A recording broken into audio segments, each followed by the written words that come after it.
First floor వచ్చి సబ్జెక్ట్లో వచ్చిన తర్వాత మళ్ళీ ఫస్ట్ ఫ్లోర్ కట్టాను గ్రామంలో. అంటే ఎలాగైనా నేను ఎక్కడికి పోలేదు, సబ్జెక్టు పట్టుకున్నాను, నా దగ్గరికి వస్తున్నది. అంటే కొన్ని విషయాలు అపురూపంలో కూడా వచ్చినాయి, నా దగ్గరికి వచ్చినాయి. ఎలాగైతే నాకు డబ్బు కావాలి, ఇప్పుడు సరే ఇస్తాంలే, ఎవరికి తీసుకునేసినాను. నా దగ్గరికి వచ్చినప్పుడు వదల ఏదో రూపంలో అమ్మ నా దగ్గరికి వస్తున్నది, నేను ఎందుకు తీసుకోకూడదు, తీసుకున్నాను, పడుకున్నాను. మళ్ళీ ఎలా తీర్చాలి, సబ్జెక్ట్ బలంగా పట్టుకున్నాను, అటనే లోపలికి తెచ్చుకున్నాను. అంతే అటనే లోపలికి తెచ్చుకున్నాను. అంత అద్భుతం అంటే అసలు చెప్పలేనంత ఆనందం. ఒకప్పట్లో ఏడ్చేవాడిని, ఇప్పుడు మణిబాబు తని కూర్చున్నానంటే నాలో ఉన్న చిరునవ్వు మీరు చూడరండి. మిర్రర్లోకి పోయి నిలబడుకున్నానంటే కారిపోతుంది, కన్నీళ్ళు నాకు కారిపోతుందండి. ఆనందం. ఎంత ఎండలు ఎండాను, అసలు ఎక్కడా ఉన్నావు నువ్వు, నా ఎలా అంటాను, నన్ను నేను అనుకుంటాను, నా ఎలా ఎంత గొప్పడు నువ్వు ముద్దు పెట్టుకుంటా వాడికి. అది ఇప్పుడు కూడా నాకు కన్నీళ్ళు వస్తున్నది, ఆనందంతో వస్తున్నది. ఎందుకంటే అది అలుగులేని ఆనందం. అది ఎంత కష్టపడ్డానండి, అన్ని సెక్యూరిటీ పనితో సహా. ఫస్ట్ స్టార్టింగ్ మెయిన్ 650 రూపాయలు నేను చేరిన సెక్యూరిటీ పని 3500 వరకు కూడా చేశాను.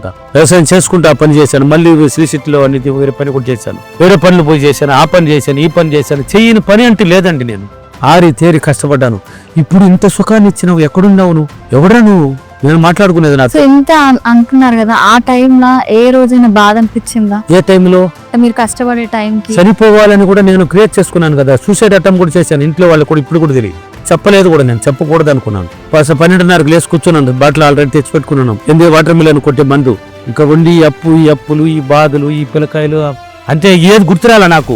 మనం ఉండి ఇది కష్టపడలేమని పోదాం అనిపించేసింది. అవతల లేచి కూర్చొని సాయంత్రం ఏడ్చుకున్నాను, గో అని ఏడ్చుకున్నాను. ఎందుకు ఏడుస్తున్నాను, నా భార్య పట్టుకుని ఏడ్చింది, పిల్లకాయలు ఒప్పకి ఏడ్చేసినారు. మా అమ్మ వచ్చి అన్నం తింటూ ఉండి ఎందుకు ఏడుస్తున్నావు నాయన అంటే, మా అమ్మ నాయన పోయినాడు, వ్యవసాయం కష్టపడుతున్నాడు అని ఏడుస్తున్నాడు. నేను ఉన్నాను నాయన, నీకు కూడా నేల అమ్మేసి కావాలంటే ఉద్యోగానికి వెళ్ళిపో, ఏదో ఒక దారి వస్తుంది నీ. కానీ మా అమ్మ మాట కూడా మంత్రంలా జరిగింది నాకు. ఏదో ఒక దారి నీకు కూడా వస్తుంది నాయన, తమ్ముడు జాబ్కి వచ్చినాడు అని బాధపడకు, నీకు కూడా ఒక దారి పుడుతుంది, నువ్వు కూడా ఒక హ్యాపీగా జీవిస్తావు, నా మాట నాయన. సినిమాలో రాశారు కదా సాయిబాబా పాటల, సినిమాలో వీడియోలో టీవీలో పోతుంటే రికార్డ్ చేద్దాం, దాన్ని తెలుగులో రాసుకుందాం, ఇంట్లో కూర్చొని ప్రాక్టీస్ చేద్దాం.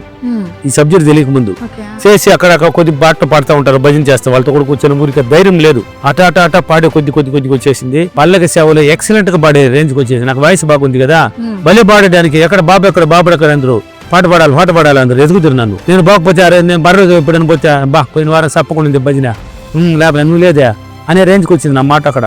అంటే బాబాను కూడా అడిగాను, దేవుళ్ళని నేను అడిగింది ఇదే, నాకు ఒక మంచి దారి చూపించాను, ఈ పదవి అయ్యే లోపల నేను స్థిరపడాలి, నా కాళ్ళ మీద నేను నిలబడాలి. సర్పంచ్ పదవి అయిపోతే నా బతికేంది.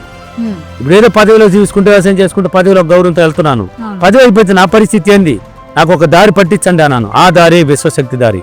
ముక్కోటి దేవతలు చూపించారు, ఈ దారిని పట్టుకున్నాను, లా ప్రొటెక్షన్ పట్టుకొని అట నన్ను నేను నమ్ముకున్నాను. ఈ సైన్స్ ప్రకారం నా జీవితంలో అడుగు పెట్టాను. బాధపడకూడదు, పిల్లకాయలు ఉన్నారు, నేనున్నాను, నీకు పాతపడగా పిల్లకాయలు చూడు, మహాలు చూడు, ఎందుకు బాధపడుతున్నాను ఈ టైంలో అనేసి కూర్చున్నాను, పడుకున్నాను, లేచినాను. పోవాలని నేను డిసైడ్ అయిపోయి కూర్చుంటే నిద్రపోతున్నారు. అమ్మకు కొరువు నేను పెట్టాలనుకున్నాను, అమ్మకే కొరువు నేను పెట్టాల్సిన వాడు. ఇప్పుడు నేను చనిపోతే ఆమె పరిస్థితి ఏంది, ముసలామి, నా భార్య పరిస్థితి ఏంది, పిల్లకాయల పరిస్థితి ఏంది, తమ్ముడు జాబులో ఉన్నాడు, నేను ఎట్లా పోవాలి, నేను పోతే వీళ్ళ జీవితం ఎలా ఉంటుంది, నేను ఒక్కసారి ఊహించాను. అలివి లేకుంటే ఏడుపు వచ్చింది.